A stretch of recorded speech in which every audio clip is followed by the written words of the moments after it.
Welcome to Nightlight. Step away from the mainstream and gather around as we enlighten the world and our realities and travel this cosmic journey we call life. Join us as we share with you and provide that beacon that can guide us all to a better way. Explore with us as we examine a metaphysical montage of spiritual insights, covering everything from the mundane to the magical, UFOs to unicorns, and everything in between. This is a time of awakening, of sharing and evolving, of spreading our wings and soaring on the cosmic breath of creation.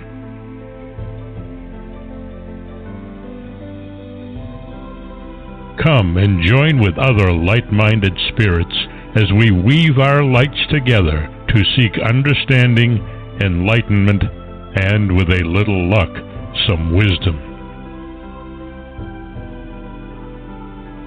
This is Nightlight, a reminder that you are never alone.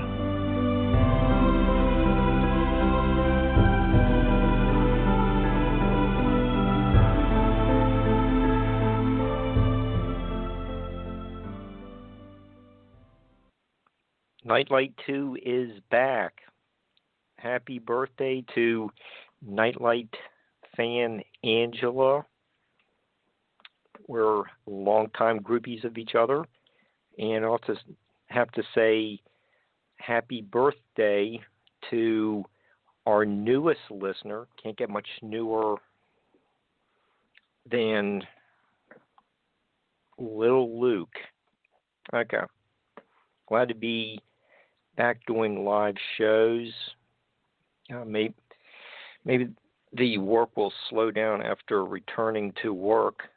I think I read about a book a week and booked exciting guests into January. So even though we're on, we just finished up a 5-6 week hiatus.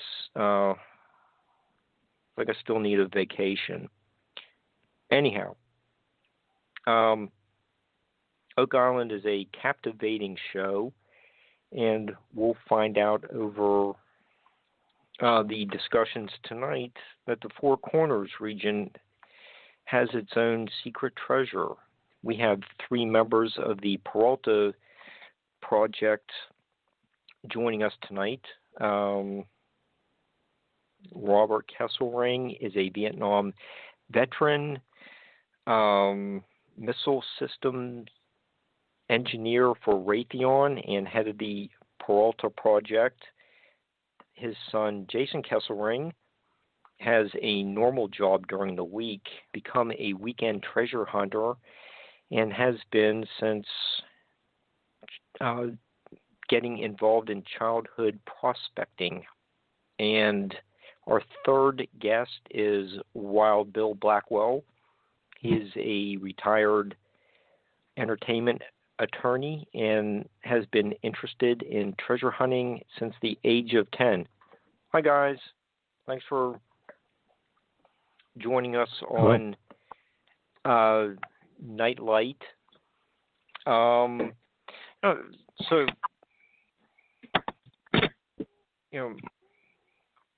We need to look at some of the background information. We've spoken a little bit about gold ingots and pieces of 8 and doubloons and all that kind of stuff. It sounds like we're dealing with Spanish and conquistadors in the desert Southwest area. Okay, Robert, you're the historian of the group. Can you give us a little bit of background on the mission statement for the conquistadors to come to the New World, where they land, and how did they eventually get into what is now Arizona? Sure. real briefly, the Peraltas are a Spanish family. And after the Templars were disbanded, they formed up with the church to Portugal, got their estates back, and started fanning out as conquistador leaders. And they invaded the New World as the replacements for the Templars, having been the survivors and the descendants. That means that they went to South America and North America, and Cortez, of course, went over to the islands and was given a charter to go and invade Mexico, which he did. And early about, I think, 1520s, he went into Mexico, and he discovered that there was a lot of fury between the tribes, and he enlisted local tribes as augmenting his army, and he took Mexico City. He killed the chief. All of the gold that he had taken from them was put into bullion. It wasn't kept in art form. He also had baskets of emeralds. And he was pushed back out of the city by the Montezuma's brother in a war, and all that was still in the plaza. And when he got back in, he only found 4 bars of gold, period. Now, a 5th bar has been found where they tried to escape. Some of the soldiers were carrying bullion, and when killed, they were falling off the bridge. And recently, one was found in Mexico. So they have a solid example of the kind of thing that Cortez saw and lost. And the big mystery has always been since then, as far as the Peraltas were concerned, where did that go? Mm-hmm. So Cortez initiated a movement with the Jesuit priesthood and said, I want Deniza, Fray Marcos Deniza, to go up and try and find what these Indians are talking about, having come from and maybe went back to Cibola, the 7 cities of Cibola. And not to go too lengthy, that didn't pan out for them, and they sent Coronado, and he explored the Southwest. He also went over as far east as Kansas. He went all through the area. He came back and said, well, it's not going to be where Fray Marcos said there's 200,000 Indians, because we ain't going there. He had all these rich people with him, and they didn't want to lose them. And we didn't find anything other than where we didn't go. And where they didn't go was South Phoenix. And the Pima Indians that live there have a legend which deals with the disappearance of an entire people. Today we understand that plague can be transmitted by first contact. And that whole area was filled in with people, and the Pimas watched them just fall. And the word hokum happens to stand for dead man. Hokum means plural, meaning dead people. And that's what they were trying to refer to. When archaeologists looked into it, they saw an older civilization. They didn't see what Fray Marcos had seen. But there happens to be 7 villages in South Phoenix that was belonging to. The bottom line is that got them aware to go look. And the Peraltas established San Jose, California as their cattle ranch. They initiated and owned major parts of California area like LA and San Francisco. But another fraction of the people, the family, moved into northern, what is now Mexico, called Sonora, and the area in Arizona was called the frontier or the fronteras. However, to have full access between California and that, they had to go up and into New Mexico.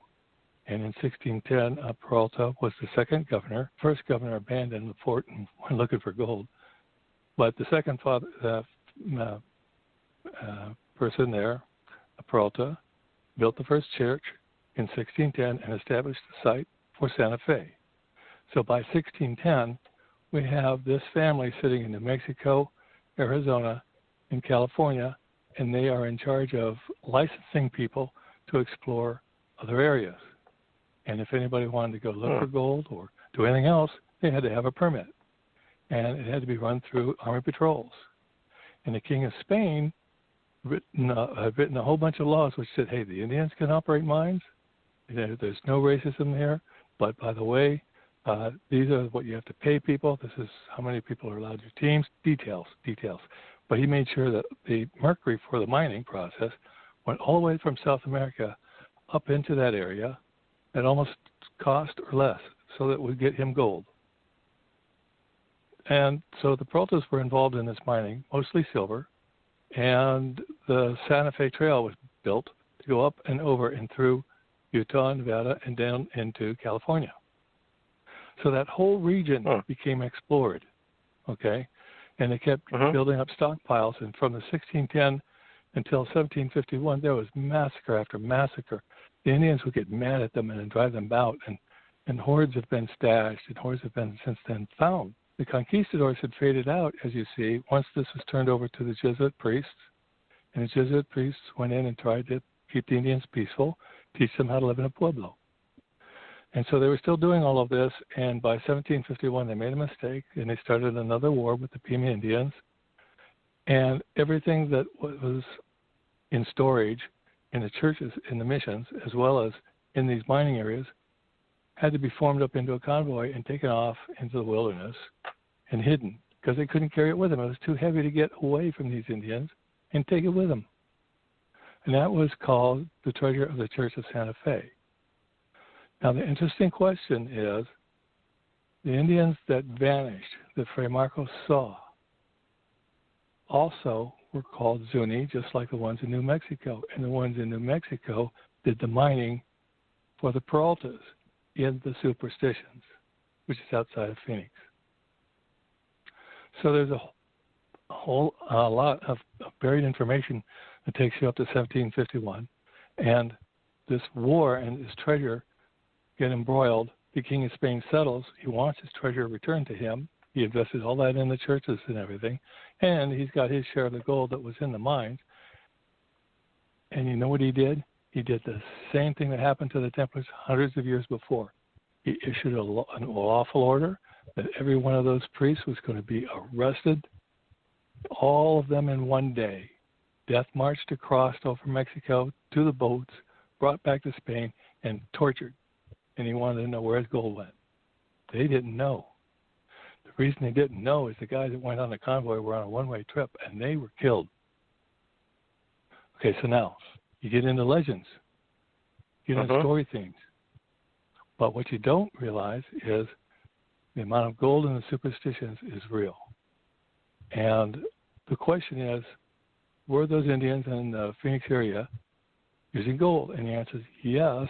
They were making small pieces of jewelry, and they made a little thing that was like what the Greeks have. It's called a striggle, but it's what you wipe sweat off of yourself with for cleaning.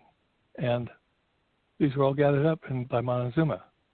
And Montezuma's father was the first Aztec king to hoard treasure, and Montezuma's son, Montezuma II, also followed this procedure. They had a trade. They had trade routes that extended all the way up the area these Spanish were going to absorb, all the way up into Utah. They knew everybody.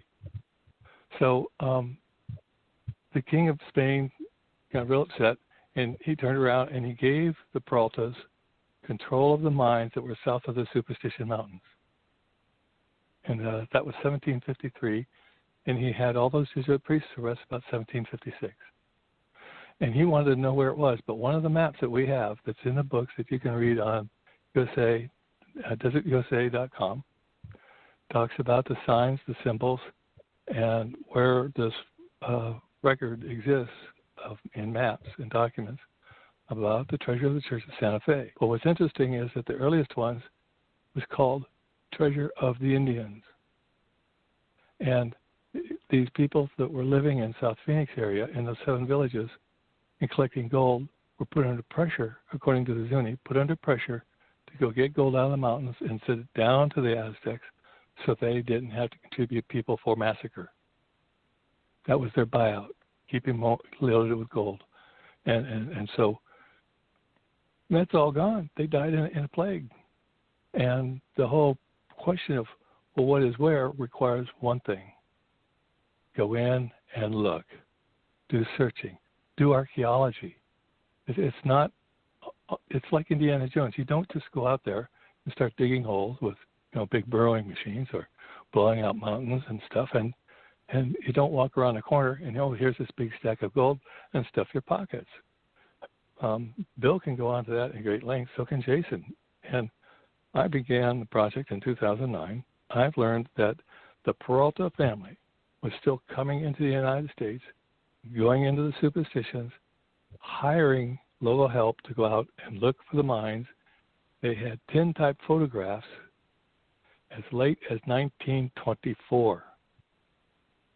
So you're looking at something that spans from Cortez wondering where all this gold went that was the treasure of the Indians, and then a map showing up dated 1751 talking about it, and then 1753, these boys are now given the mines, and they're going in the mountains.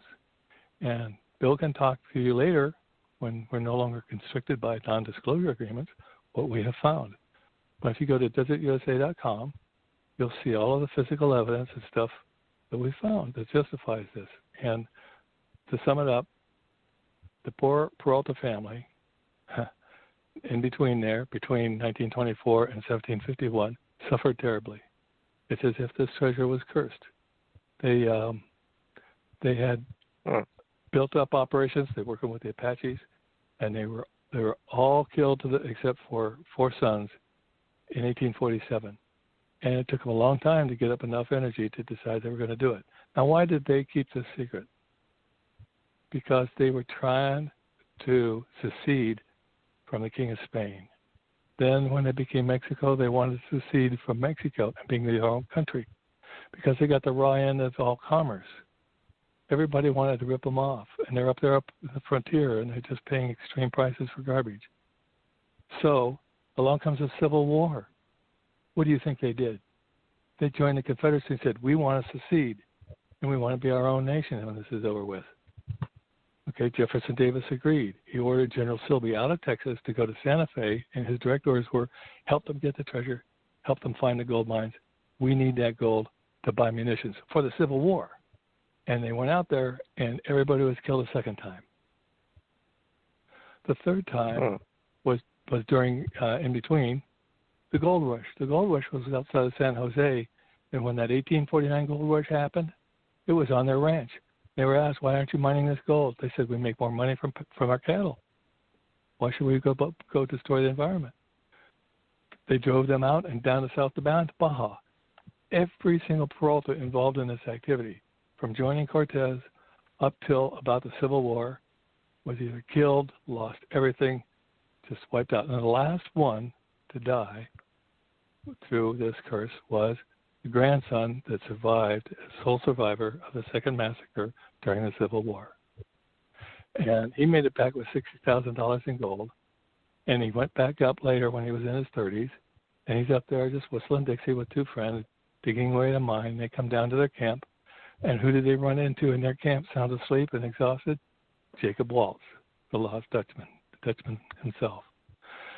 They offered to show him the mine. He looked at it. He said in his own deathbed comments, hey, I got gold fever. I blew it. I couldn't hold back. I wasted all 3 of them, buried them in the sand, took the mine. So I'm not exactly suspicious, but I will tell you that there's so many people interested in this that anything is possible. And the Spanish were no fools either. They knew that if they weren't there, they had to protect this stuff. So just like in Indiana Jones, they set booby traps that are built out of natural material, which Bill can vouch for. So that's basically takes you back from Cortez up to where we are. Okay. That's just a captivating story. Okay, so as you were discussing all the Santa Fe Trail and all the hundreds of miles of routes all across the desert and to California, you can't just walk and these areas and do some sample test pits.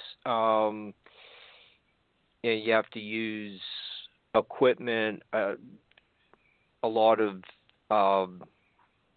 journals, kind of get an idea of about where the path is leading them. Yeah, Robert, or you're like the asking whole about the process. There's a lot of preparation that you have to be going through before you step foot in this area. Plus, you're bringing your scientific backgrounds, to help narrow down where you are going to search for, the gold ingots. Can you, tell us a little bit about how you're using your Raytheon experience to help find where you want to look, and Bill and Jason could chime in too. Okay, just a little background. I'm a member of something that's called Civic High, which is an honorary invited meeting. It's a society of scientists, research people, and meaning that I've shown I know how to do research. And I happened to be flying one day to Phoenix, about 10,000 feet from Texas, look out the window, and I see a huge white arrow carved into the ground. And I went, what is that? Tucked that away in my memory. That was about 97. And in 2009, I was reading a book, and it had a map in it. And in there was that arrow. And it was on a map to gold mines in the Superstition. And it was turned over by some Spanish members of the families here to a person that was on the border in order to try and gain access way back in the 30s. Put me in touch with the Superstition Mountain Historical Society, because the author of that was the husband of one of the members, and she was basically concatenating a large amount of research. And she discussed many of these things. But it was the maps and the detail that really boggled me. So I immediately went over to the Superstition Mountain Historical Society's museum outside of Apache Junction. I went in, and they had the stone maps that we're talking about there. And they had a collection of at least 25 maps on the wall. My jaw dropped. It's a mother lode of information that is from the participants, not legends, not stories, facts. Well, to somebody that's used to doing research, everybody wants to go after the author's original documents. And that's when I found out that's how they got these maps. What they had done was they built an archive operated and known by this organization. And Craig Davis is the curator of those records. Okay. And he lives in Mesa, Arizona. So I told them what I was doing, and I met a gentleman, Mr. Reinhardt, who politely introduced me, and he showed me all the stones that were not on display. And I began slowly to learn, where did these things come from? And I discovered that they had kept and were given all of the original journals, notes, and field work by all the people who had published on this subject. Not only did I have the ones from the Peraltas, I had it from everybody that had been thinking about this for, 60 years of work laying before me, uncollected. Just they had it, and they had a wall of binders where they were, taking pictures, and he had a whole crew of people for 20, 30 odd years where he went out. This is Greg Davis. He'd gone out as a member of the teams, and to give you an example of who's who, Ted DeGrazia, the artist, was one of the members doing treasure hunting with them at the museum that he would go out with in the Superstition. Okay?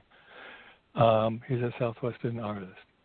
Now, most of these people are now gone. But all this literature is there, all the photographs are there, and I said, tell you what, I said, your photographs are going to fade. I will digitize them and put them on a computer for you so that they're not lost. Same with all your maps I can get access to and so forth. and I need to dig up this and that. And I told him why, and I explained how the maps worked, and they agreed to let me do that, and I became a member of their museum. And for 4 years or so, I just poured through that information and kept digesting and going out in the field and saying, is this there? And there are at least 3 or 4 maps, which I detail in my online articles at decipherusa.com, how I went through the process. Technology-wise, you have to have a pair of eyes that is sixth sense and a subconscious that you've learned to listen to. You have to know something simple, for one. When you're going out and you're looking for this stuff and you're looking around you, there's an awful lot of stuff laying about the land. It's been disturbed or whatever. But every now and then, you find yourself staring at something and you don't know why. You just stopped and you're staring and your eyes won't leave the scene, but you don't know why. And you have to realize that something else has been seen in the back of your mind. It's trying to alert you to that's important to you. This is part of how people have survived for 100,000 years or so, but that is the very first tool you have to have. You have to give a sense, and Bill can tell you how that's worked. And he's got it, and Jason has it. And we go out and we teach each other, and we say, look, can you tell this has been disturbed? It's like if you're on the East Coast and you're looking for a mound. How do you know a mound from a hill? So you start looking for very simple pieces of evidence, maybe some pottery, worked stone, in our case, maybe some gold ore, old campfires, other graves, all kinds of material. But once you've got things and you've got a map, generally of what you've found, you're going to have to know how you can keep track of all those details to see the whole picture. So I've learned how to use Google Earth and overlays. I put those maps in there and tried to locate everything that's on them into Google Earth, so I see 100 square miles of activity. And this is an activity seen easily. I've had to do 2 helicopter aerial surveys and 1 by a Cessna, and to fly over those areas that are really hard to get to quickly to verify, yep, what's on the map is there, sure enough, and map everything out and say, yes, this solution is valid. You can go to all those places and see all these things. So in the articles, I put in GPS coordinates. Now, as I decided I've got to put feet to ground, I have to have a tool because it's in a wilderness area.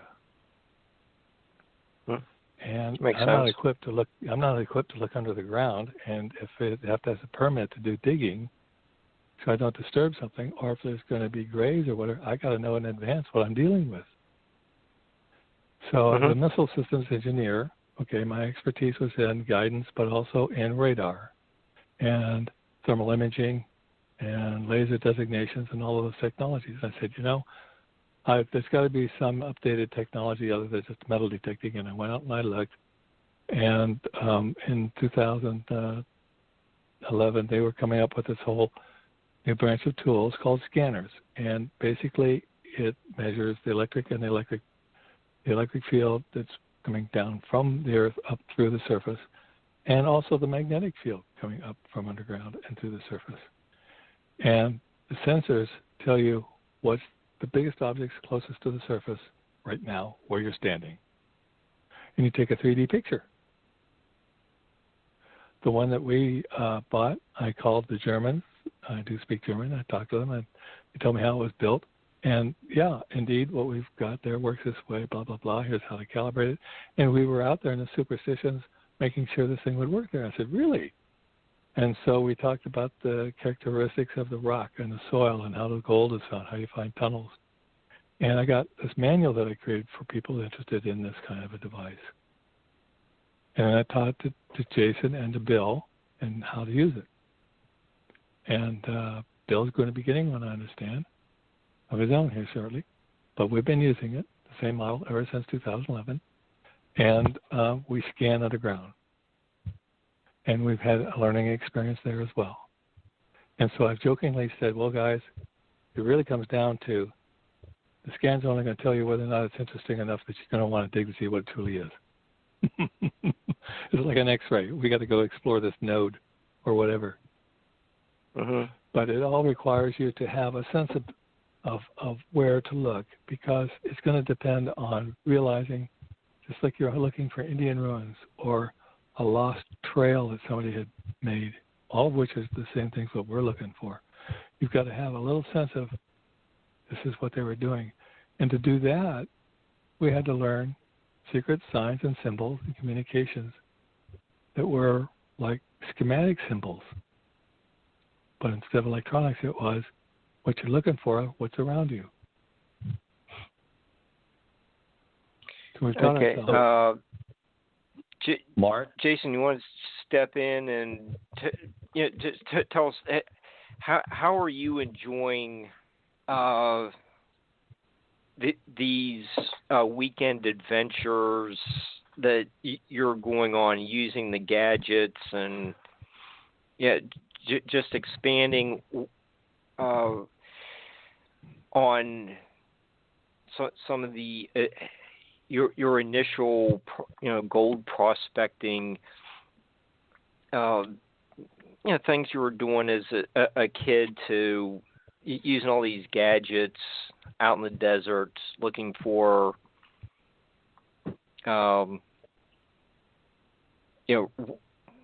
real historical treasures.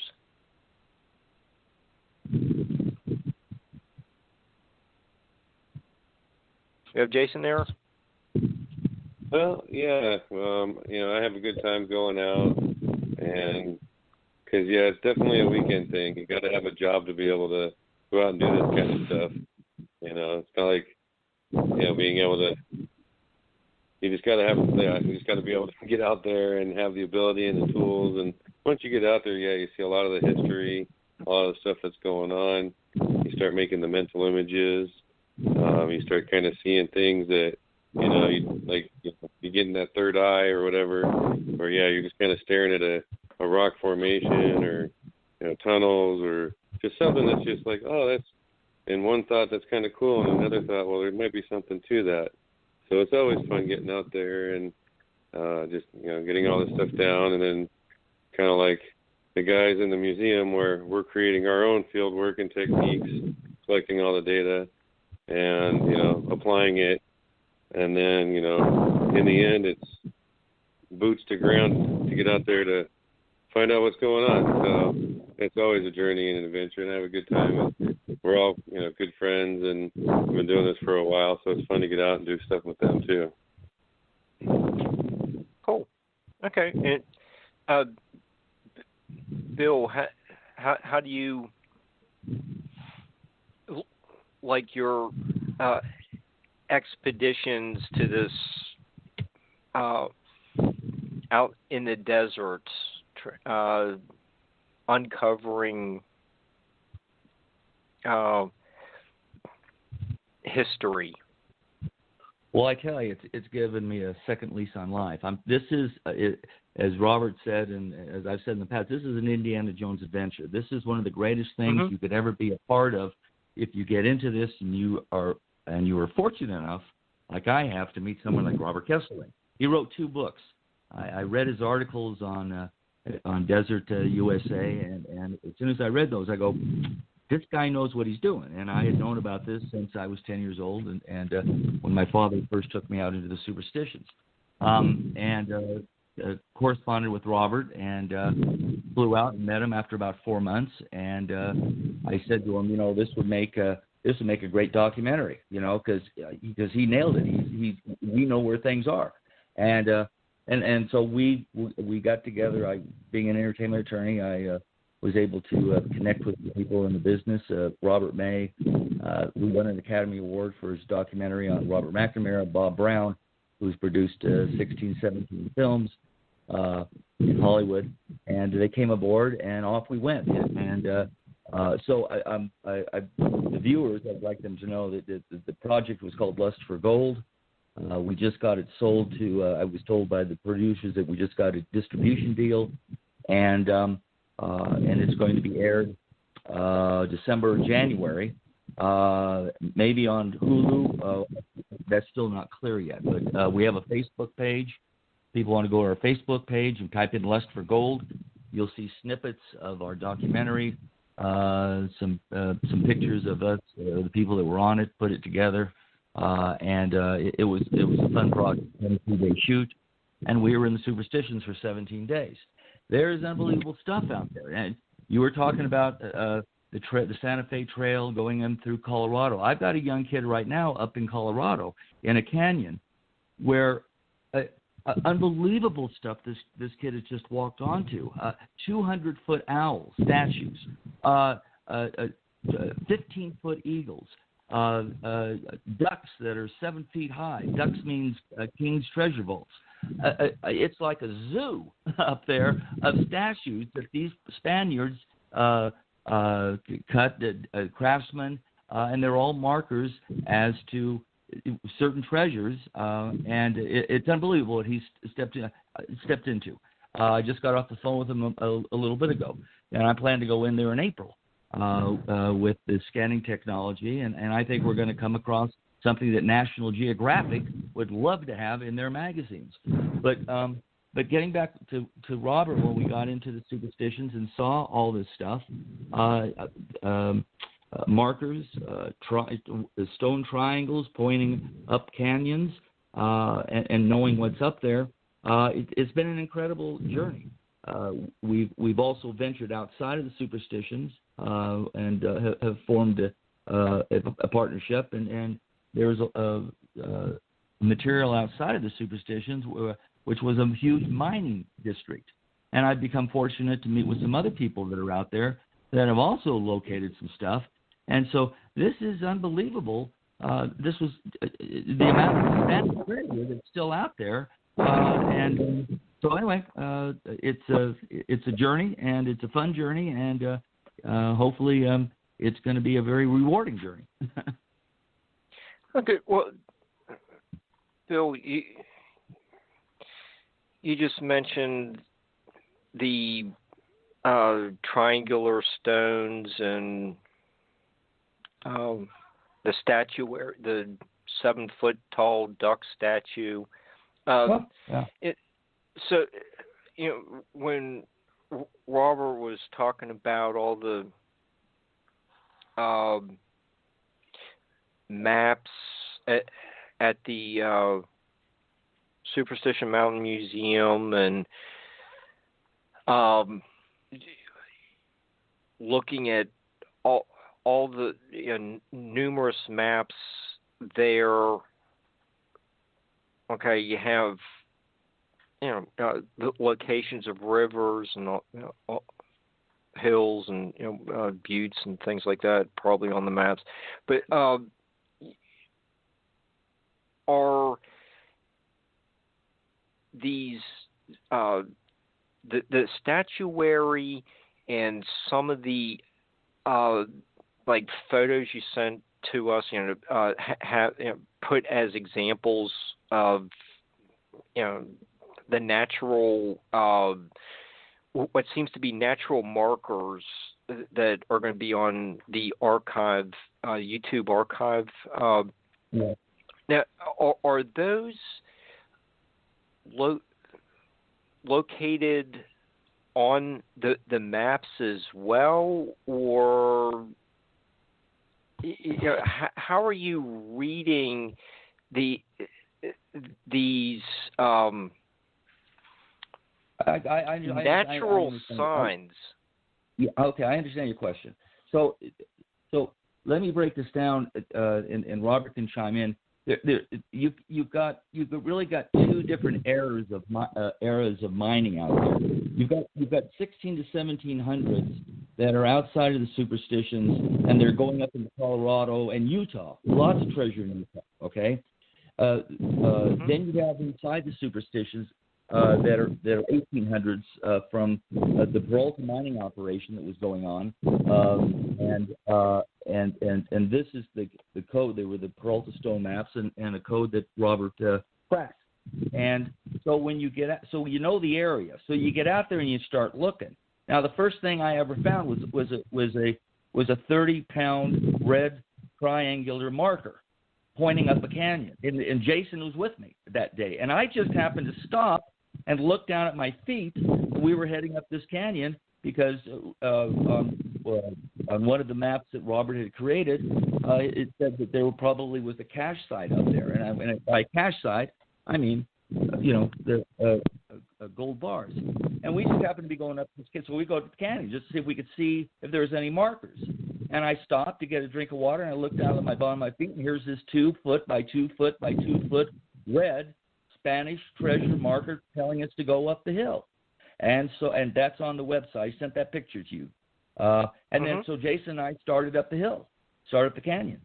And Jason said, here's a triangle. It's a sight triangle. Sight triangles are two arms that are spread apart, and normally they've got the arms lopped off, and they got a slash mark on the arms, and it tells you what direction to go. And we got behind that, and we started going up in the direction it told us to go.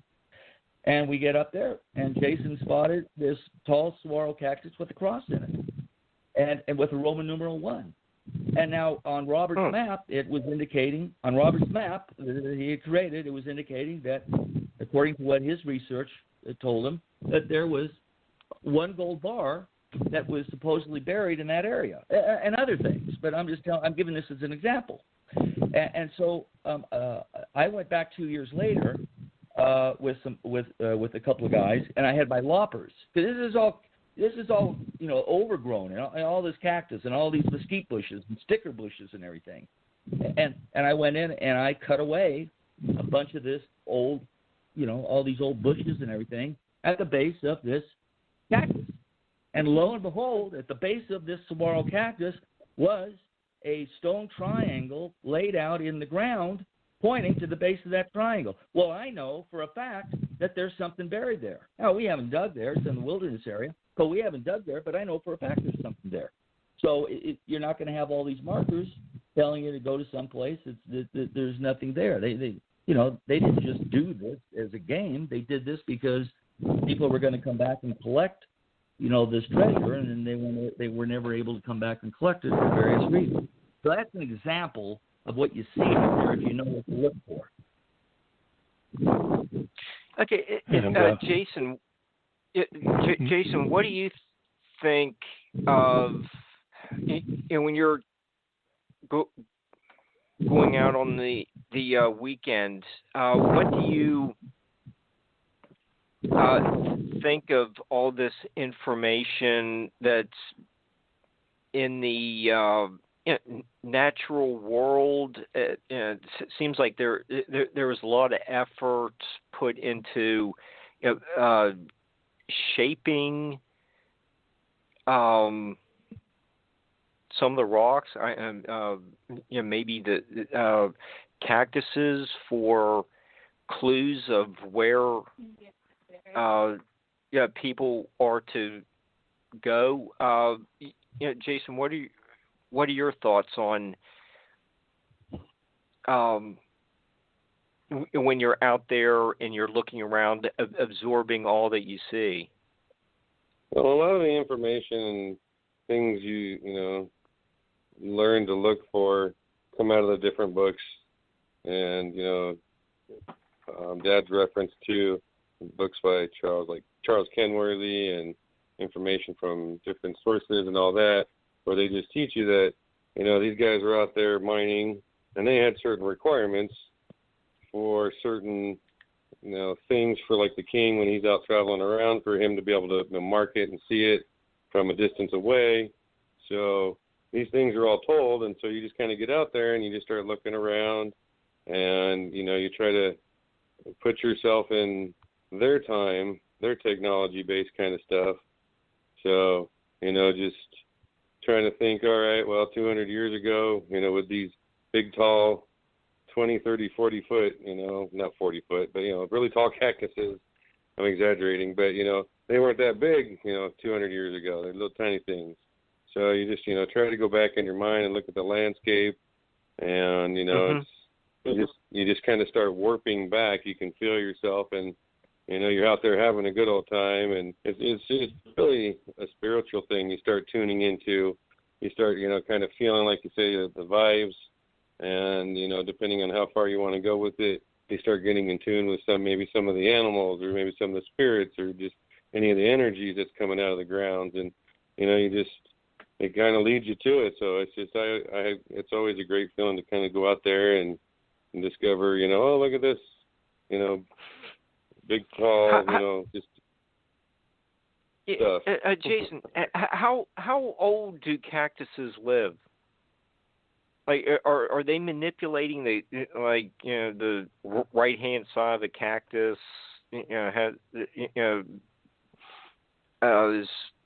Has one of the arms pointing down? Do they live to be like 400 or 500 years old? I don't know. I've never been out not there. that long. I know I want to say it's at least 100, 200 years. I'm not 100% sure, but they live for a while, and that's why we're kind of finding these cactuses that have been marked from 200 plus years ago. And okay.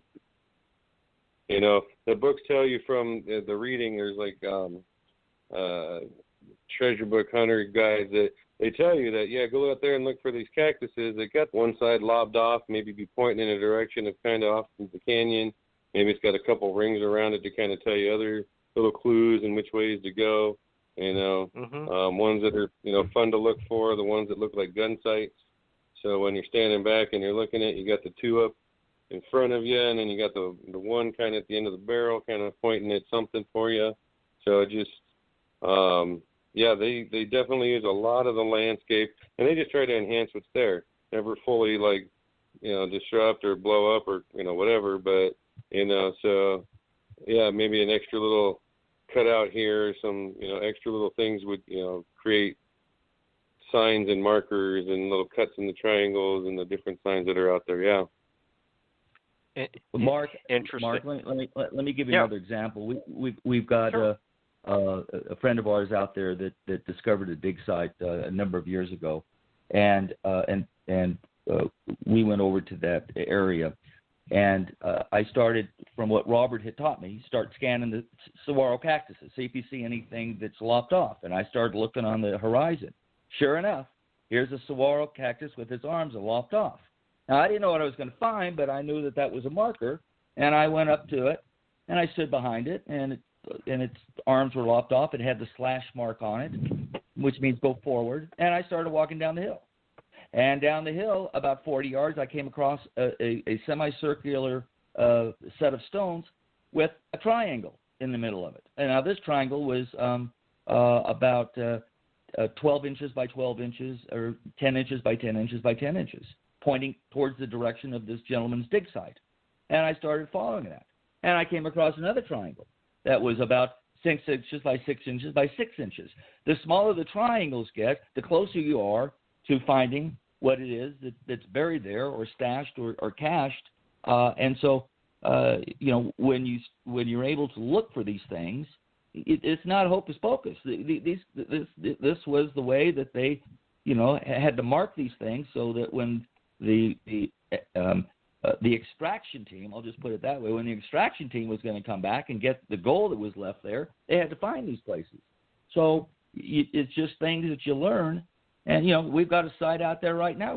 There's got near where we have another site. There's got a 15-foot eagle there with his arms spread and triangles and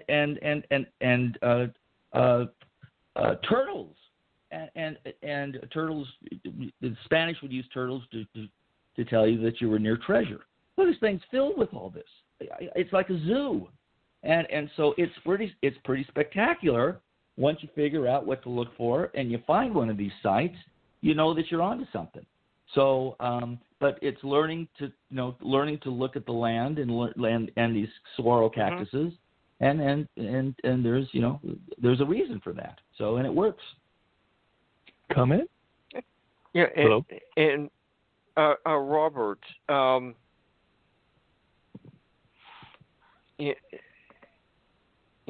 we've heard a little bit from previous guests about the importance of the Superstition Mountains to the Hohokam peoples.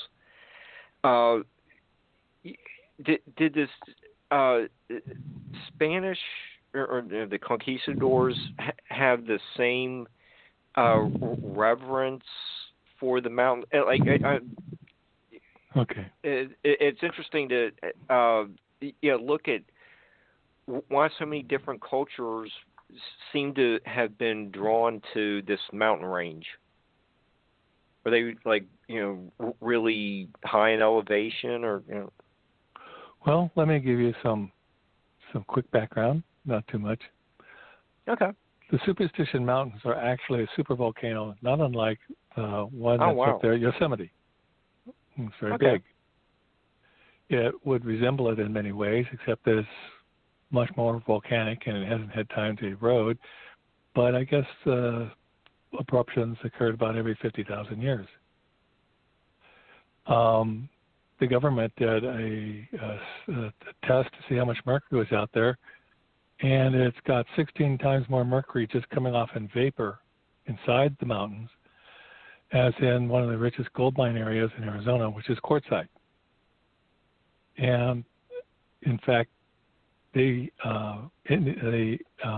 American Indians consider it to be holy ground, and the current focus is held by the Apaches, because when the others died off, there was no influence, and they had learned how to use guerrilla warfare against the Mexicans to keep them at bay. As far as how far back and symbology and appreciation, Cortez was once asked, what is the pathway to the Conquistadors and the Spanish heart? And he says, gold. If you want to understand our heart, you have to understand our gold. And from that, the miners decided to use hearts, and the King of Spain did so too. That when they would set up an area like the Superstitions or anywhere else, all the way around the Southwest, they would carve a heart, which Bill has seen. And as he said, when they get smaller, you're closer to your goal. I've got some that are 6 and 8 feet tall. As Jason said, they like to enhance a natural feature. That is part of the Catholic religious training of the period, meaning that while you're looking at what Anglos did versus the Spanish, going way back, what you'll notice is that they would include places like with crosses and tell you that's where you've got to get down and say your prayers, and it's hallowed ground. They felt safe there. Other signs and symbols are all about their feelings going into a pure wilderness and sorting it out to safety zones, not safe zones, and they had an abbreviation or shorthand that they use. For example, how do you do 50 yards or paces by the king? The king ordained anything that was going to be seen from long distances so they could get close. The Dons that were the Spanish set up an agreement of basic symbols. All of the Dons use, but locally on the ground, each site is unique. Why? Because as you said, the geology isn't always the same. And so what they would do, as Jason said, would be if they had to mark where the vault was and they wanted to use a duck, it has to be tall. The King of Spain dictated the size. That's why you see these features so big, is they have to be seen from so far away, because they would have a spyglass that you have to carry in a saddlebag to spot which way they're going. They might have a map following these distances and know where they're going.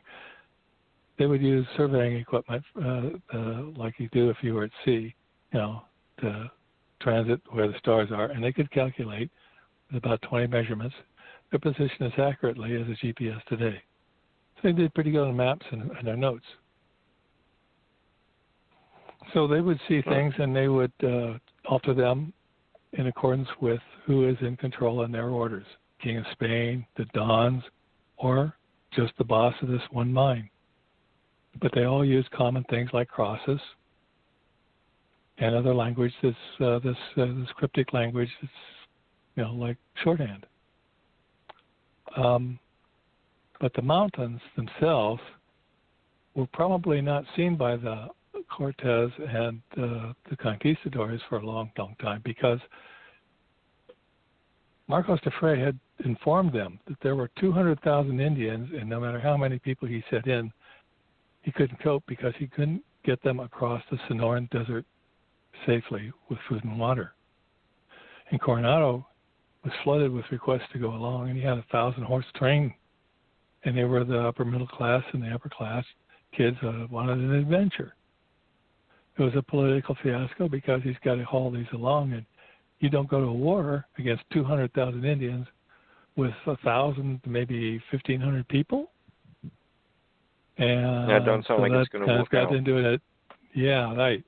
So there are very few conquistadors ever saw the superstitions, but they didn't know that the Indians had died or moved out or run away from this plague.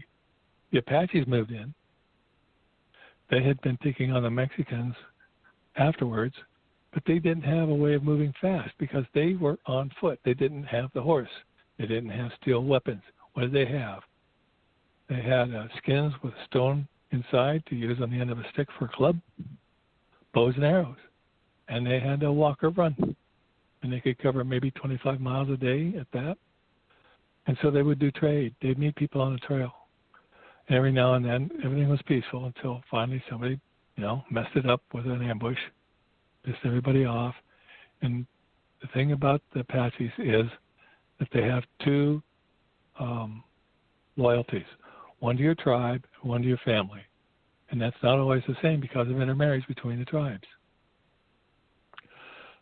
At the end of the time, and during the time of, say, the Dutchman, for example, Geronimo was a Chiricahua medicine man.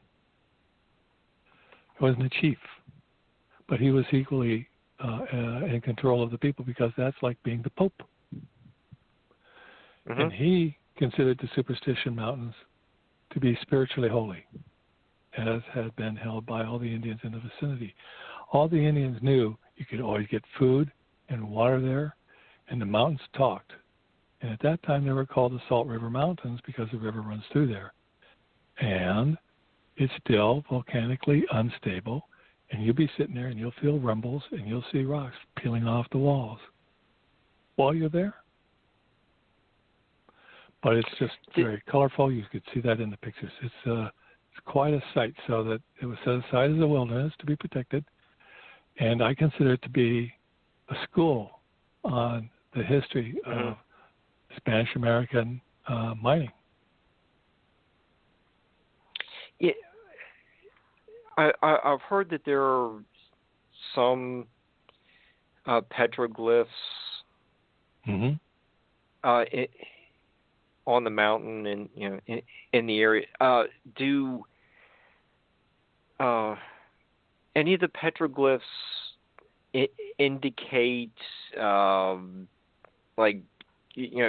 carrying boxes, something like Oh. They didn't do that. No, they didn't make pictures of people doing things. Okay. No. Yeah, what they would have is if it was Native American, it would be, this is the symbol for what kind of game you can find here, like bighorn sheep or deer. Or there'd be a sign for water, like a spring. Is it a regular spring? Or is it just a runoff, like tanks, where the rock says bedrock and holds you water? But the Spanish, on the other hand, uses shorthand. And a lot of this communication system was set up by the Templars. So a Templar cross indicates where, they wanted to have a secret cache. And I have a photograph in my article of the stone on blacktop on which that's chiseled in. A couple miles away, it's in the desert, laid out, and it had been replenished. The thing is to recall, if you've got something which, like the Latin Heart site, was opened up and marked and laid clues and cues in the 1700s, the oldest map we have came out of a book of small, what do you call them, tomes or whatever, by the priests that within the 1700s. And the markings we're seeing on the petroglyphs include those dates, but they don't show pictures of miners. Now, what's interesting is that there's a problem with the human mind called pareidolia. That's what gives you the ability to see the faces, like in ink blots or tree rings. Well, this is what the Spanish would feel, and they would have to mark it up a little bit to make it, the treasure symbol that the king wants, or warning sign, or make it across so it's hallowed ground.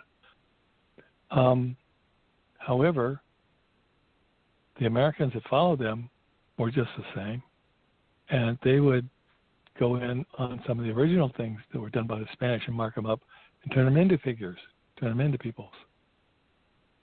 And the one that's most talked about is in Charlevoix Spring area, and it's actually 7 maps. It's not just one, and it's got a lot of the Indian symbols pegged into it, but a lot of it has been damaged. I went back to pictures that were taken 40, 50 years ago and pulled them up, looked, did a compare, and I found that there's a marker in there that says it's 1 kilometer in length, and I measured it out on top of Bluff Springs, and by golly, that was 1 kilometer, and that tells you the scale for that whole set of maps. Bing. So that's the kind of use of a lot of those things. People don't realize it, but the Mexicans, when they got their independence, abandoned the Spanish system because it changed depending on what city in Spain you were from, and they went to the metric system when it became Mexico. So all these guys that you're talking about were using meters. But people will make assumptions. Oh, this meant that they were doing things the old Spanish way, or now they were using feet. What? So pareidolia sets in, and Americans deface things, or they add to things, and the older the records you can get to work with, the better off you are.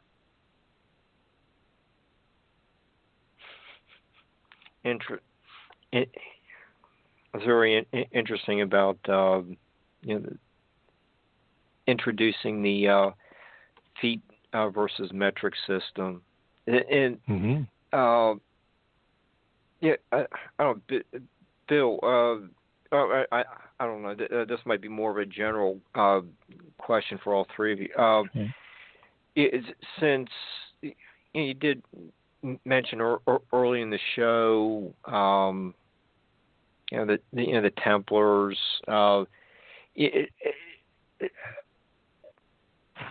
Is there some of the like Templar Masonic artwork that you're finding, like the Cross of Lorraine, or like the 3 fingers down, like for the Mary Magdalene? Are you finding anything like that out there in the desert? I can say I haven't so far. Maybe they have. I've seen a few things, but we have to understand who the mining workers were that were going to read these symbols. They were Native Americans or the working poor back in the villages, the pueblos. These were not blue-collar workers. These were people that you might call home, and they're given a good wage and a good job and the food and everything. But they wove yucca plants for their own sandals when they were out there. They were lucky if they had clothes. And for them to understand a lot of that was too arcane, They had to use things they were used to in terms of animals and church symbology. Church symbology comes from the influence of the Jesuit priests on converting the Indians to becoming Catholics. And so that symbology had more power than the Templars. But in the Templars, the Templars, only the highest cadre understood a lot of those symbols, not the soldiers down on the trenches. And the same was true with what happened with the King of Spain and on down. So he included some of those in his edicts about what you're going to use and where, but they're for long range. The guy in the saddle leading the group, looking with his telescope. Mark, we've got one or two. Yeah. Okay. To give an example. Mark. So to give you an example, Robert was talking about seeing things from long range. You would call those eye catchers. In many instances, you'll see a white rock that's out of work that just shouldn't be there. Well, it's an eye catcher. Mm-hmm. We have a site out there where they cut away. It looks like a door. We call it the refrigerator door. It looks like a door on the side of the mountain. Well, they did that. Well, why did they do that? Well, that was to draw the attention of who was going to come back for the treasure. There's the mountain with the door. There's a white eye catcher. You start seeing these things, and then you go and you start investigating, and so those, as well as the triangle markers that we talked about, turtles, right, dogs, eagles, duck, owls, you name it. And they all had a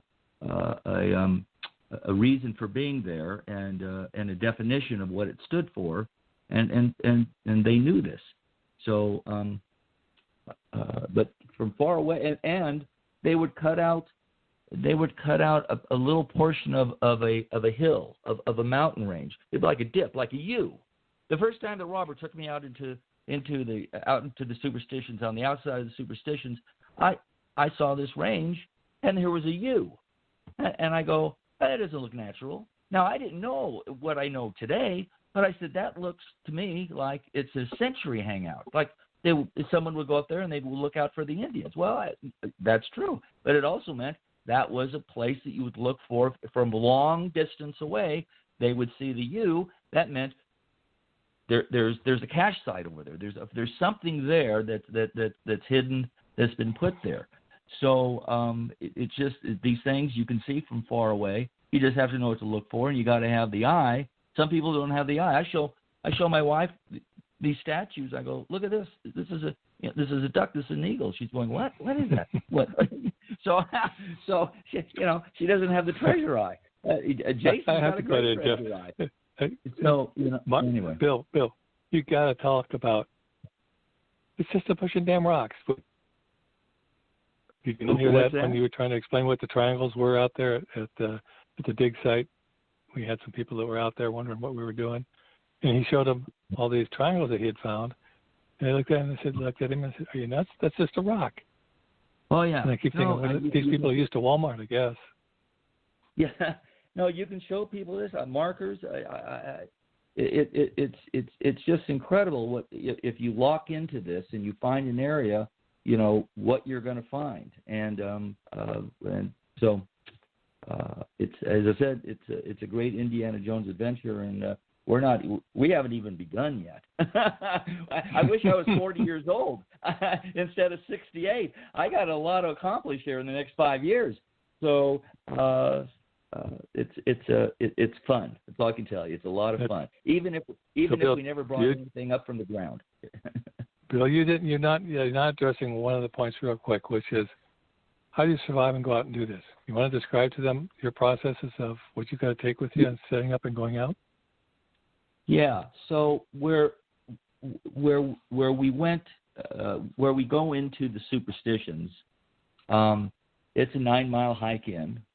It's all lava, and so you have to be prepared. And there's no communications out there. You can't use a cell phone. Now, when we went in previous times, we had a sat phone. You want to have some kind of communication, so you want a sat phone. They have devices now at REI that will uplink to a sat phone. People can watch your progress, but you want to have something. So if something happens to you. You alert people. You want to go in with somebody. That's important. I went in last March. I went in by myself. There was a site that Robert had found where he took a picture of this cliff. It's 0.6 of a mile away from on the trail. He had his zoom lens, 500 millimeter zoom lens, whatever. And when he blew it up, here's the face of the king with a crown, and here's a triangle. And here's a huge heart. Now, there's something up there on that, and there's caves up there.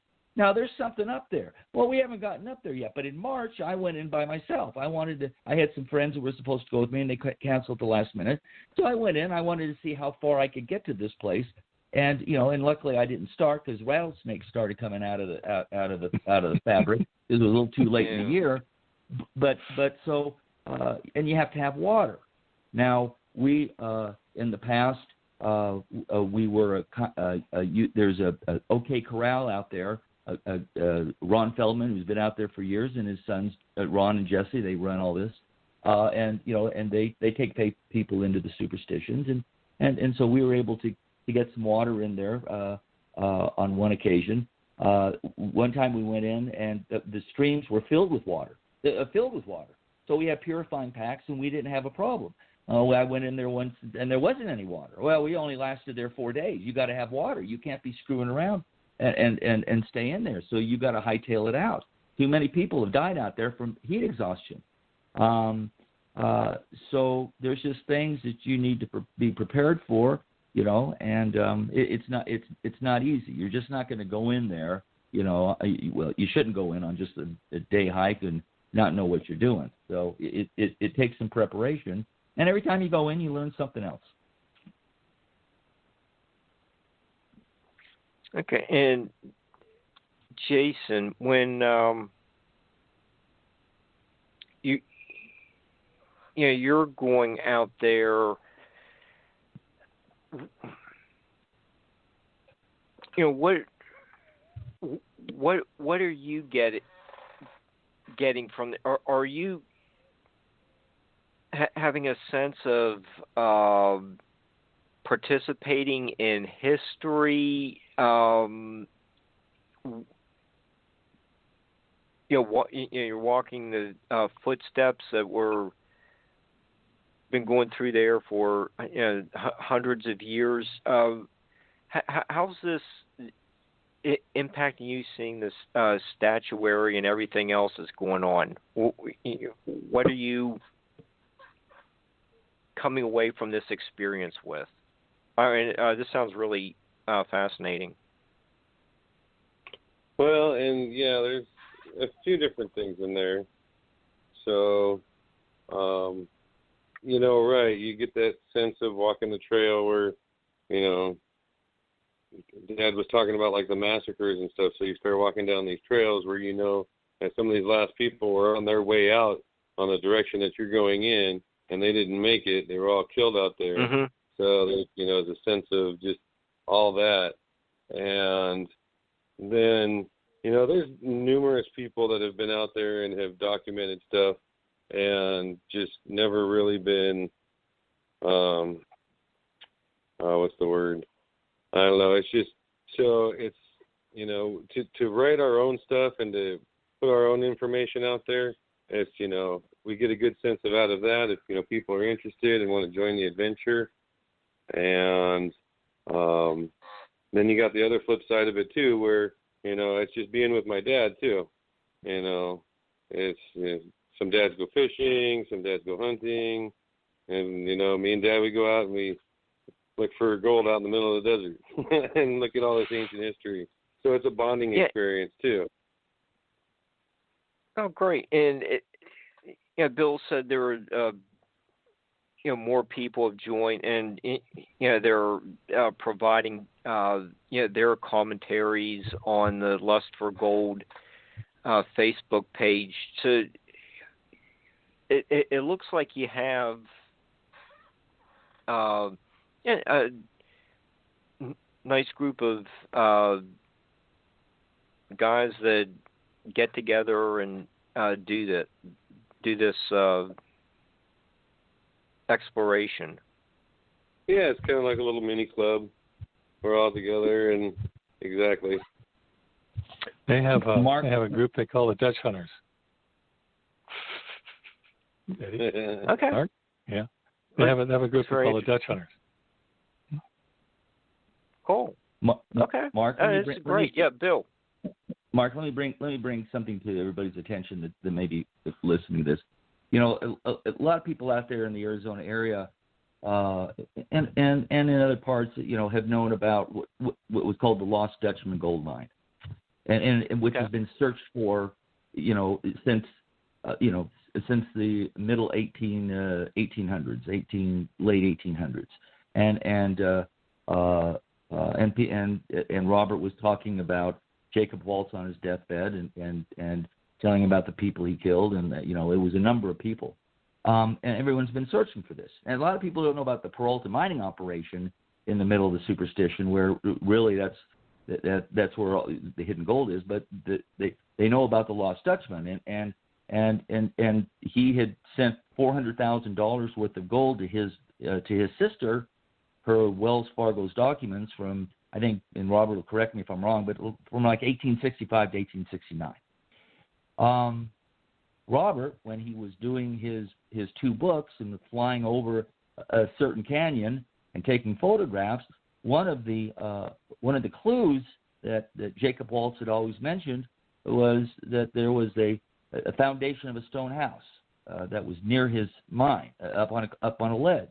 Well, Robert took a picture of it. He published it. He's the first person in the world to publish the picture of this house, or the foundation of this house, and you could see in the mine shaft. We knew where it was. Now, getting up to it is a whole different story. Again, I wish I was 40 years old, and that's that's on a bucket list. But there were some gentlemen from Ohio that I think read Robert's books and put two and two together and got on Google Maps and whatever and figured out where it was, and they got to it. They put boots on the ground and got down to this mine that everyone's been looking for. And they put some cryptic pictures up, and they had, they didn't want to say too much because they're writing a book. But the moment I saw those pictures, I knew that they had found it, because it's a different type of rock formation, different type of coloration or whatever. And I sent an email out to the guy, congratulated him, because everyone was going on the internet saying, "Oh, you guys are a bunch of hooey. You haven't found anything." And I knew they found it. I went and I congratulated them, and so I told him, I said, "You guys are writing a book. Give Robert Kesselring credit when you do this, because he was the first person that took a picture of this stone foundation." And in the guy's own words was, they had to find that foundation before they knew where they were going, and they had a drone. And they sent a drone up 10 feet, and they found the ledge, and there was the foundation, and boom, they found the vault or the mine. And he may have had several of them, but they found this one. So I want people to know that Robert is a great historian. He's done a lot of work on this, but for him, we wouldn't be here talking about it. So as I said, it's been a great adventure. And at the bottom of that canyon, he also mentioned, if you find the face, it looks towards my mine. Well, the first time we went in, Jason and I were going down the hill there. Well, boom, here was the face in the rock, looking up this canyon. I sent you a picture of it to put on your website. That was a great day. This was, this corroborated, another corroboration that this is real. And underneath that face is a heart that Jason spotted, etched into the stone, which means treasure. So there's things out there, but people need to know that the gentleman you're talking to, Mr. Kesselring, is a great historian. So that's all I have to say. Yeah. So, Robert, you're just getting underway. You have a small group of people. Harder for you to get the appropriate, a lot of the appropriate equipment out there. But it sounds like the Peralta project has made a lot of progress. How is this project being handled differently than, say, Oak Island or some of the other TV shows that are also exploring hidden treasure, buried treasures? But they aren't really. They're finding that maybe Oak Island was a place where something was kept for a while, but it was moved on, and Bill Mann has spoken about that on a couple of the shows. But how are you doing things differently than Legine Brothers? Okay. I guess first of all, they have access and they can dig. When I was ready to publish but hadn't. I went to the head ranger of the Tonto National Forest. I had sent him preview copies, and he invited me in to talk to him, which is a rare event. And he looked at me and he says, "You're kind of a different Dutch hunter, aren't you?" Which I could have taken as an insult, because I'm not looking for the Dutchman's mine. I fell on it. But I'm looking at the Peralta Project and the treasure of the Church of Santa Fe from 1751. And I said, "Well, no, I'm not the Dono. I'm not like the fellows over at Oak Island. And I would be much more happier if you would pull in archaeology departments from the universities, get some grants, and if necessary, call up the National Guard and post them out there, because if we find something, you're going to need to move it." And he thought about it for 3 months, and he came back and said the head archaeologist won't accept it. No, and one of the reasons is the law as it's written says that if it's in the superstitions and you find it, we have to take custody of it. And given the amount of bullion that you're talking about, we can't handle it. We'd much rather just stay buried where it is and try and prevent people from being able to take it out. I said, "Well, you're going to have to protect it." He says, "I can't swear to do that because I can't even find volunteers to clean bathrooms at the national parks or at the Forest Service." He says, "I'm underfunded. I'm understaffed. I can't do anything." I said, "Well, you're going to have to try." And I suppose that right now, as you know, with all the forest fires, that pretty much eats up everything he's got in the way of staff and budget. So this remains unprotected. And having failed, I said, "Well, then you're going to have to deal with my army." And he said, "Well, what army is that?" And I said, "Well, I'm a scientist, actually, and I publish in order to have my work validated. And there's going to be very greedy people going out there to try and get rich. They're going to think that's going to be the answer to all their problems." I said, "I'm more interested in the history, the documenting of this communication systems and the cryptology that they were using, and the techniques of actually doing the mining and storing and living underground." That's what the Apache said drove them nuts. These guys always go and hide in the mountains. They don't live outside and campfires. They dig tunnels and they live in them. They're not human beings. They're animals. So there was this whole revolution in culture on how to survive. And it dawned on me, it's going to sound dumb, it sounded to me like we need to take a good look at our history as a species of how we've gone to totally raw, new terrain, which hasn't been too often in the last several hundred years. And if we're going to go to the moon, Mars, Venus, or where have you, they're going to be up against the same problems: access to water, to food, to shelter. Too far away to go get some at this market. You're going to have to be independent. And so what were the issues that they were dealing with has been the pushing agent behind mine. Not treasure, not gold.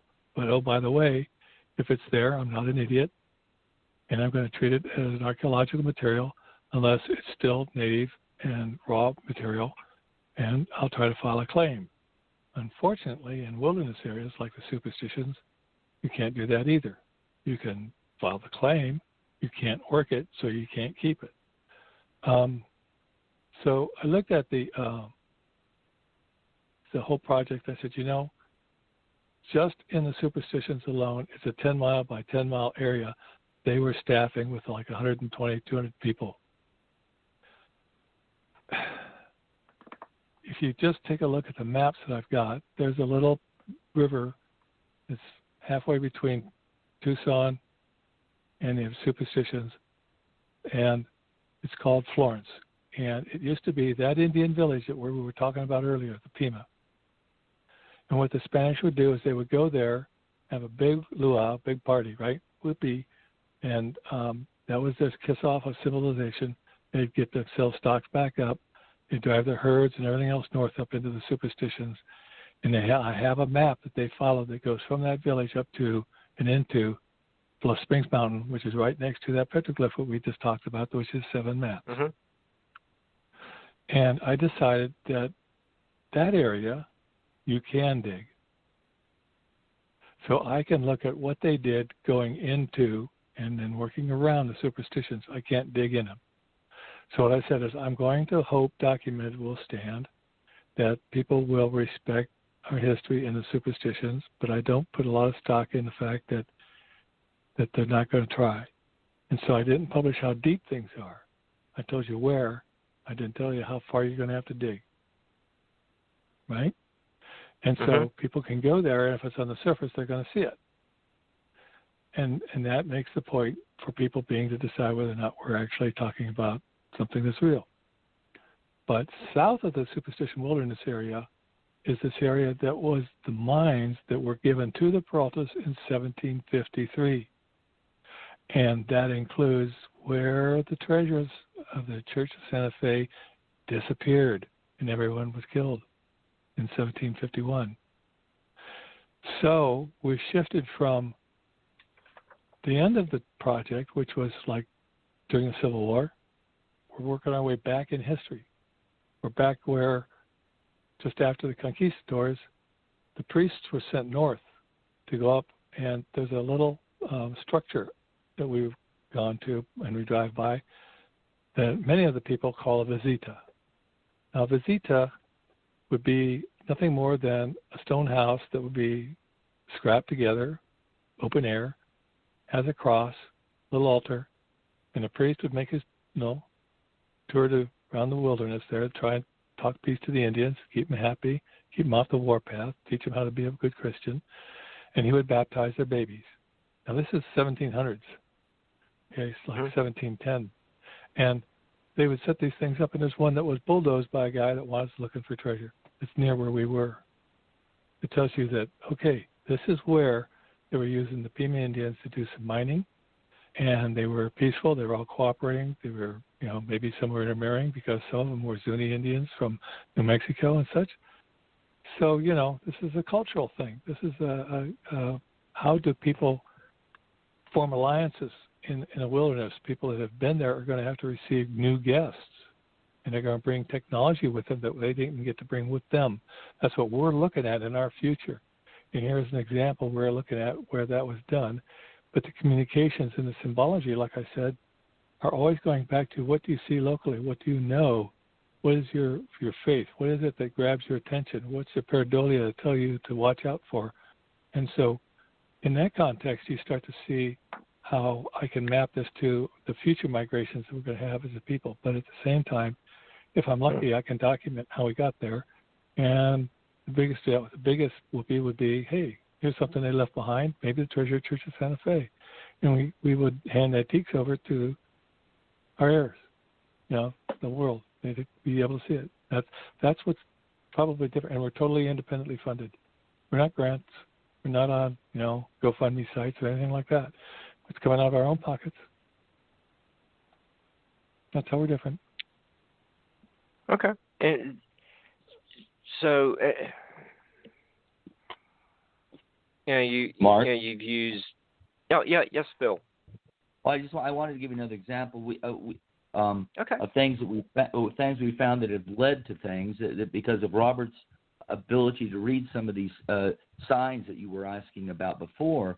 I happened to be out at a certain site, and for a couple of days to dig and to explore, and I had taken my loppers, and because all these all these bushes have grown up for all these hundreds of years. Well, there's stuff behind these bushes, and Robert had indicated it looked like there was like a stone wall behind these set of bushes. So I went out there for 2.5 hours, and I cut away all these bushes, all this cactus and everything. It'd been growing for all these years, and lo and behold, here's a booby trap. Here's a kill stone. Here's this big boulder with a linchpin underneath it, and there's people running anthropology departments or archaeology departments, in major universities have never seen one of these. And lo and behold, I'm looking at it, and and I brought it to Robert's attention, and they went out there and they yanked the linchpin because there were kids out there on a certain thing. We didn't want anybody to get hurt. And underneath that boulder that was on that linchpin that came crashing down was a map. I'm going to let Robert tell you about what this meant because it led to another area. But this is the signs and everything that you were alluding to earlier. Robert, tell him about this map. Well, as he said, I was out there with my friend Eric, and we found these foundation stones. And both being Vietnam veterans, we knew that this was a human structure and it was set up to not be noticed. And it had all these stickers, and I asked the man who had been out there digging. He says, "No, I never go over there. It's filled with rattlesnakes. I don't go over there." Says I. So, as he said, when Bill was out there, I commented on it. And after he did his exposure work, and I stood back and I took a picture, I said, "That's in the shape of a 16-foot cross with 3-foot wide beams. Holy moly. That's not just rocks. That's a cross. And I only know one reason they're going to make a trap out of a cross." And as he said, we knew the linchpin, and we popped that puppy, and down came about a couple tons of boulders and flattened on top of that mesa that had been stacked stones for a wall. And they had constructed a map. And in the top right corner of the map is a cross. At the bottom left corner of the map is a turtle. I said, well, I thought about it, and I had previously marked a piece of ground for Bill to dig in. I said, this is weird. All the others, they're natural. This is weird. And after he dug for 2-3 days through hard caliche, what did you pull up, Bill? Well, I pulled. There was a triangle. There was a stone that looked like a weaver's needle that had a triangle on it, and it had a heart on it. And his triangle, the first triangle was pink. Yeah. Right? Pink stone. And so I thought about that. I thought about that, and I looked at this map, and I documented it as fast as I could, because this map wasn't drawn in like a petroglyph. They had taken ink. They had prepared this rock surface like a wall of a church, then drawn on it in detail with ink and little words.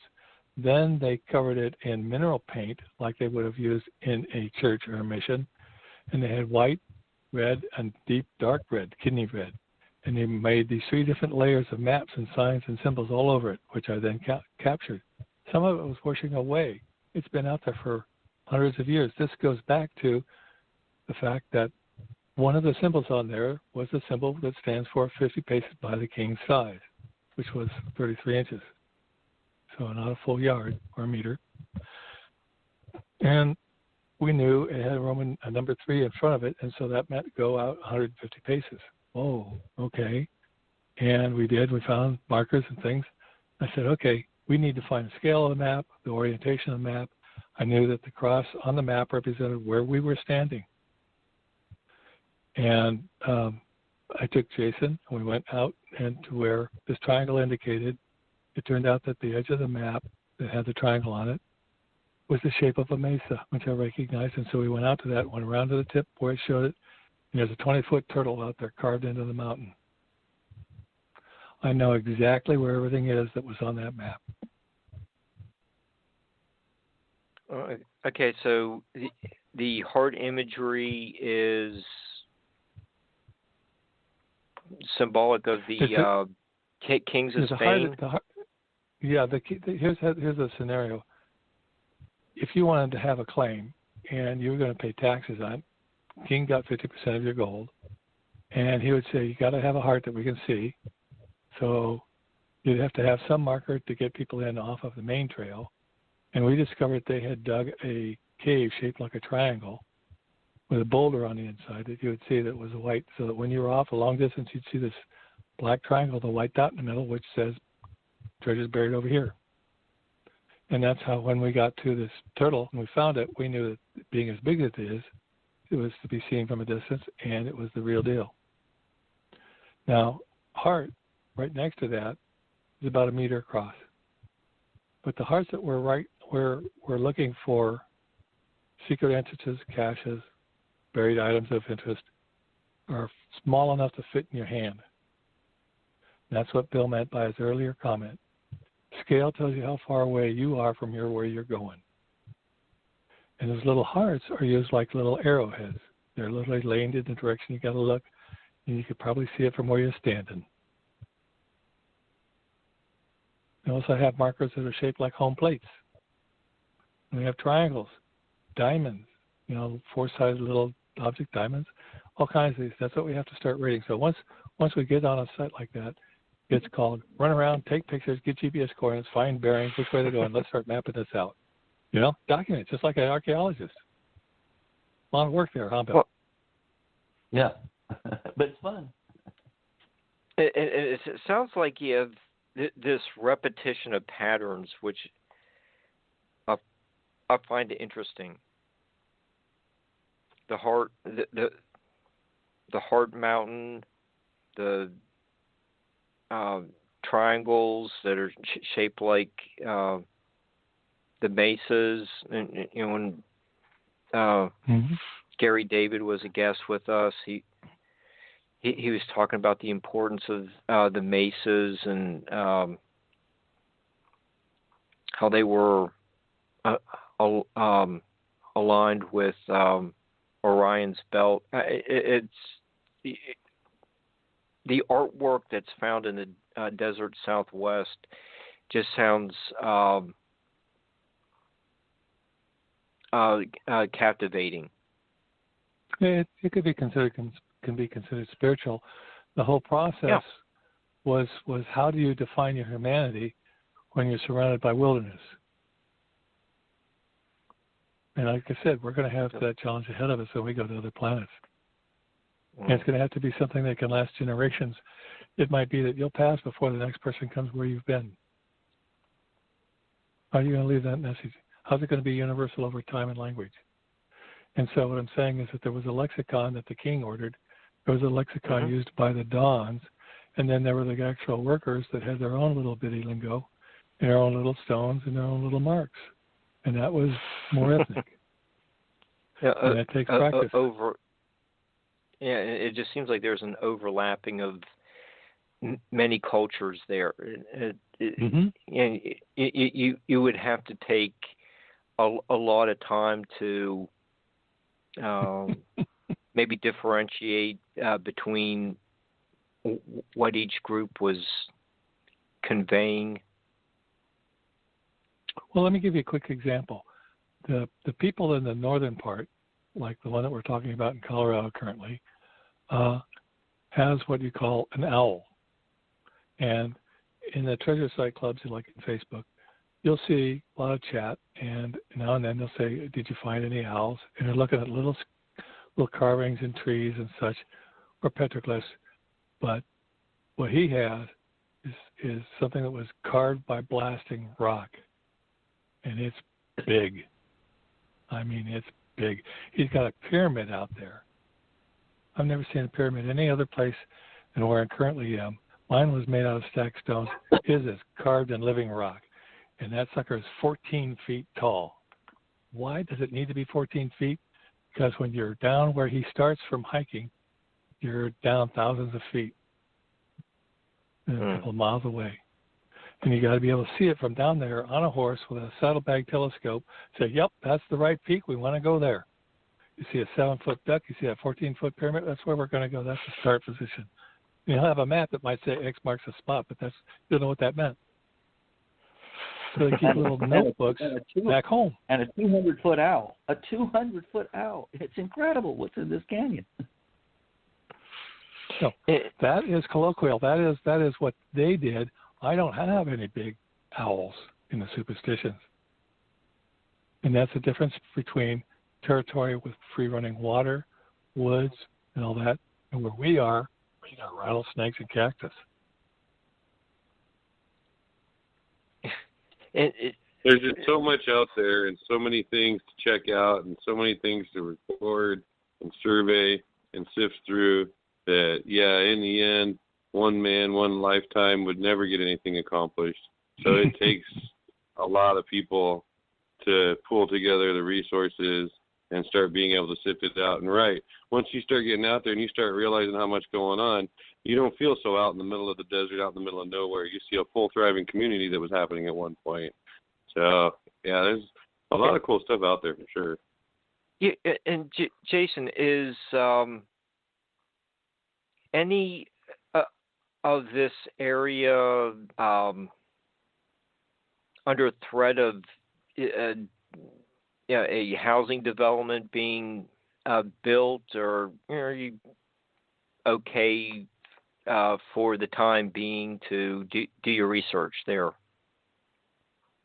From what I understand right now, we're okay, but eventually they're going to be turning it into a state park.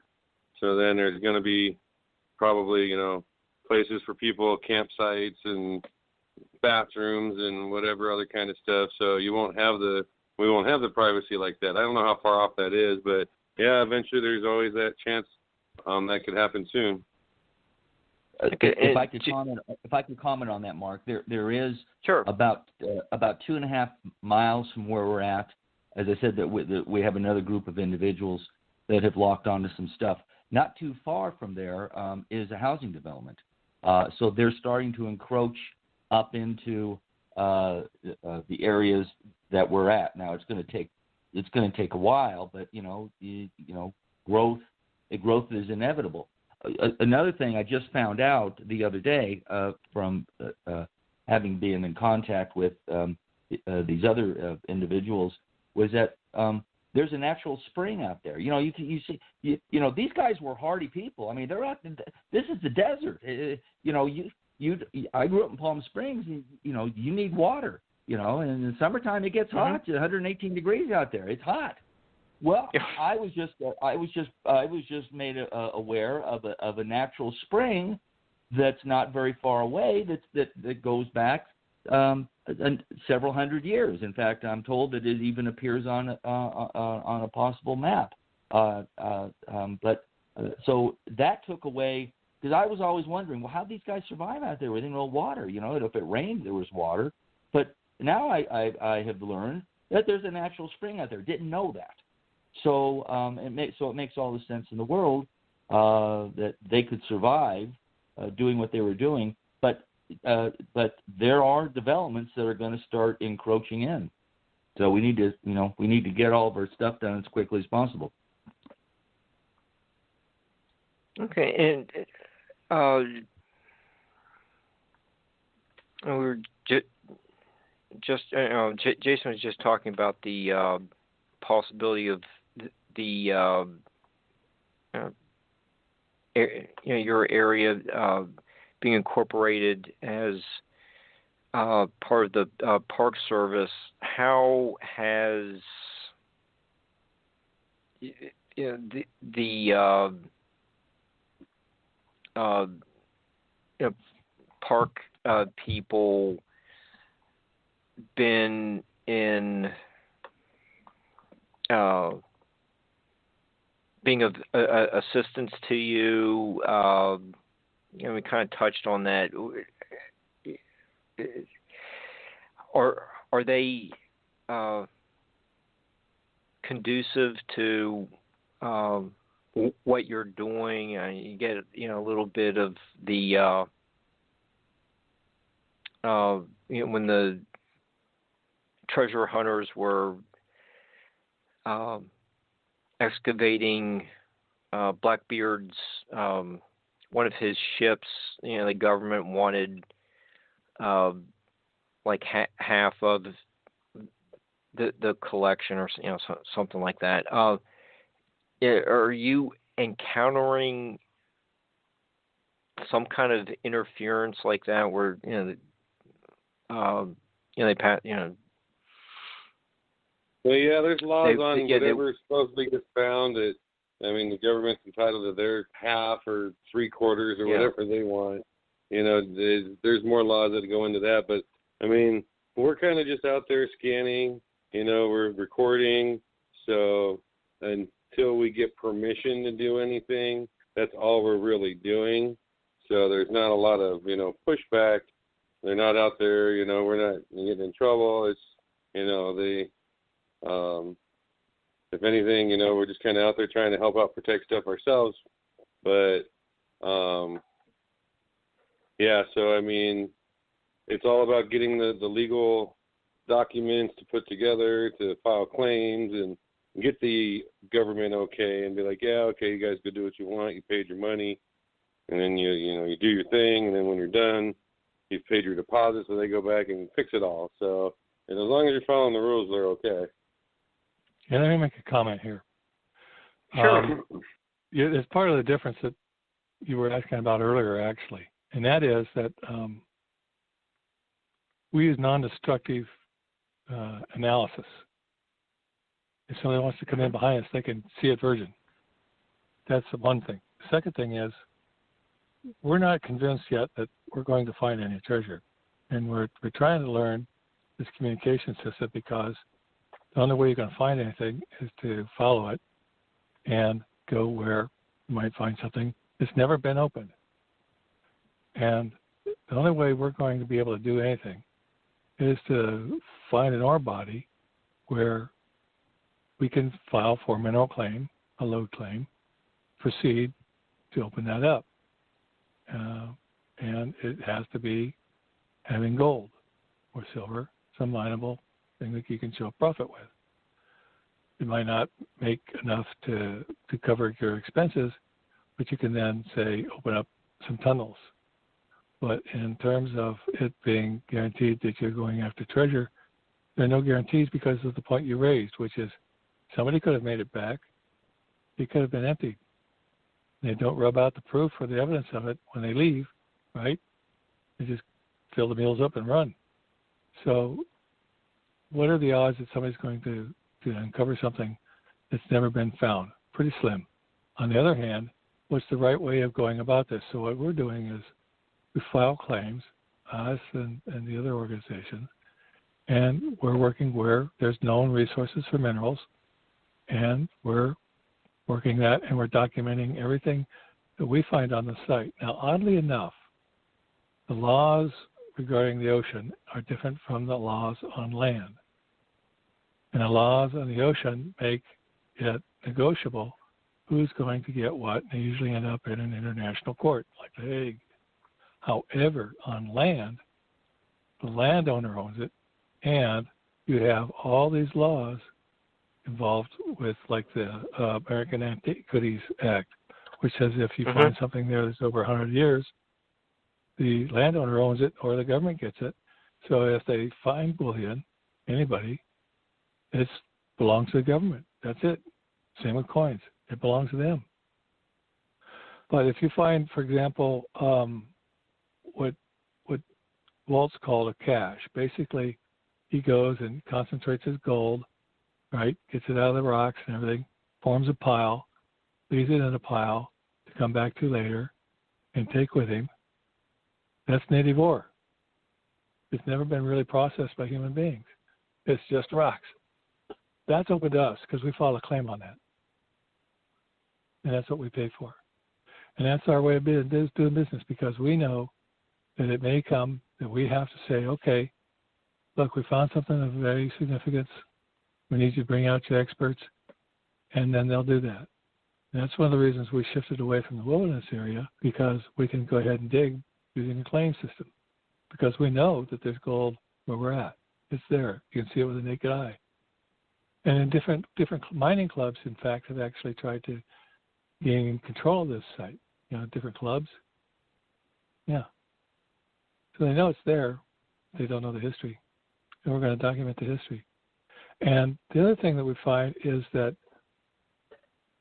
I don't know the justification, but there is no real interest in the Spanish-American history in the Southwest. As far as they're concerned, history began when it became the United States of America. And so we may have a mission or two that you can go visit, but you're not going to see a whole lot about, here's where the Spanish were and so forth. They have some artifacts in Tucson, for example, and a historical society that were donated, but you're not going to see where Coronado went on a trail near you and be able to hike it. It's just not done. And part of that is it goes back to after the Alamo, there was a second battle, and in that second battle, they killed all the women and children, as well as the defendants. And that created great animosity in the Southwest for the Spanish culture. And it's still alive, I'm afraid to say. So this site's being ignored in terms of archaeology. When I talk to the archaeologist of the state, federal, or county, the reaction is, is it Native American? No, we're not seeing the evidence in Native American. No, I'm not going to worry about that. It's just trash, and deal with it as you will. That's been the general response. So we're trying to capture and protect it, document it. Robert, if those what were they? The silver crosses that Scott Walter uncovered in I think it was Arizona. Had the hundreds of years of caliche. If I remember the show correct. Yeah, I think that was it. And they're those. caliche grows at a certain rate per year, and they were able to calculate. Okay, like the date that's on the cross is several hundred years old. It seems like here we have another case of government officials saying okay, there's no history prior to America. Americans settling this area, and you get a few Native Americans running around, but it's basically all American property. It seems like you're dealing with another sample like Scott. It might be some other examples of like the Conquistadors making it into other parts of the country. This, you're, if you do find, the treasure and all this, and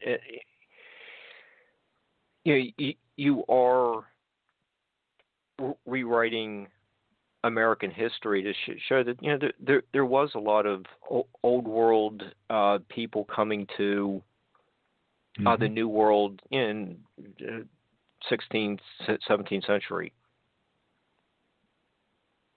Yes. And the consensus that I have is that a lot of this is greed-driven. Basically, if people are going to get excited about it, it's going to be value, and that's when the government wants to step in. Mm-hmm. But if it's just going to be a money drain on them to kind of protect it, and they don't feel that it's in their invested interest to protect it, they won't. And the problem with the Native Americans is they'll take them to court. And so they protect themselves on one end. On the other end, they seize it in order to gain profit. What if that's you have really backwards? If in Britain, at least they give you a finder's fee to give you the value of it. What if some of the documents say that this is papal property? Okay. What do you do then? Well, when you say these documents, that is a hub, isn't it? Because what I've said so far is that the documents that exist, and they weren't necessarily turned over to the church. It was owned and operated by those who migrated across. Now, the difficulty becomes what you're describing is an inventory list. And when they were doing shipping and the laws at sea were in power, they would ship back to Spain in advance or separately, kept a record back what they put on the ship. They could tell the king in Spain what was on the ship that got lost, down to the bar, down to the ounce, whatever, and by name, who the people were that were on it. And that's the records that these people finding ships at sea use to help them locate it. And then they go to court and say, I know the inventory I was looking for, and this is on the inventory. This is a cross with the person's name on it. This was the person that was on this ship. They can find evidence. Ours is nameless. Nobody ever recorded in writing how much was buried where. The closest that I've come to that is in my articles online, and I talk about what's called the Peralta heart, or the Latin heart. And in Latin, not Spanish, it records using medieval Roman numerals how much has been buried. I don't know. I haven't been allowed to dig it up. But I know this. It's not going to be valuable if you're talking about ounces. And it's 1 ounce of gold that's buried at the bottom of that saguaro out there that Bill was talking about. But a 14-pound bar, oh, heck yeah. I'm going to make that good, put that on the map, right? 1 ounce coin or bar, 14 pounds. You make the judge. So in my mind, if they're going to go to the work of creating an intricate encrypted map, they're going to be talking about bullion. And that would be on inventory. And if I use the Latin heart and say it's indicating bullion, I could take that to court. But the law already exists, the Antiquities Act. It belongs to the government. I'd be told I was right, and that would be the end of it. Okay. Yeah, all right. Thanks. Here you go. Okay. Yeah. We're down to about the last 3 minutes, and I want to give everyone a chance to plug any, like the Lust for Gold Facebook page, or the movie. That will be at the two. The documents your explorations. Where can people find out more about your exciting work? The names of your books. Well, Robert, you can tell about tell about your 2 books. Well, I did 2 books that I call Reading Peralta Maps, and you can find them at lulu.com if you want a hard copy. They also have the e-copy, which you can get much cheaper. Its price is high because they print on demand. That way I'm not burning paper for no reason, and I don't have to stock them. You can also go to desertusa.com and read them basically for free, the concatenated versions. The movie, as he said, if you go in there and do a search, Lust for Gold, you'll find the website, you'll see the snippets, and they can play the movie. And it's just advertising of what they're willing to release about what's in it, about our journey. Yeah, Mark, okay. We were supposed to, we had got accepted into the Arizona International Film Festival, which was supposed to be held this October, but it got pushed back to April. We got accepted in the International Film Festival in Spain. That's all on the Facebook page. So anybody wants to know about the movie, go to Facebook, type in Lust for Gold, and all the information's there. And I'm assuming at the time that it's going to be distributed so that people can watch it on cable, they'll tell about it. I mean, they'll post it there. Okay. Well, we are getting pretty close to the end of the show. I just want to thank Wild Bill Blackwell and Robert and Jason Kesselring for being our guests tonight. It's nice to be back doing live shows, and I just want to thank everyone for helping us to return to the airwaves, and look forward to seeing everyone next Tuesday, and have a great week. See you next. Keep checking the website for all the upcoming shows as well. Just go to barbaradelong.com. We'll get the archive to you tomorrow afternoon. And thank you again.